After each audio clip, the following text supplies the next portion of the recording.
আসসালামু আলাইকুম রহমতুল্লাহি ওবরাকাতু।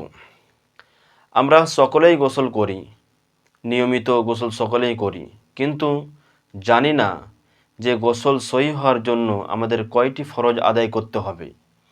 আজ খুব সহজভাবে আমি বলবো যে গোসলের ফরজ কয়টি এবং কি কি।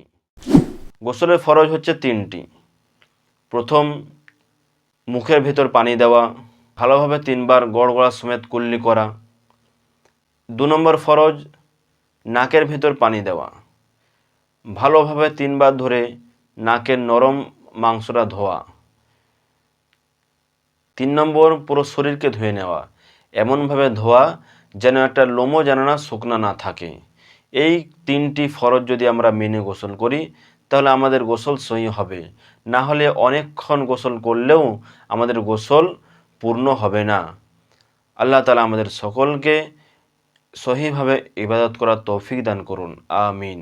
আসসালামু আলাইকুম।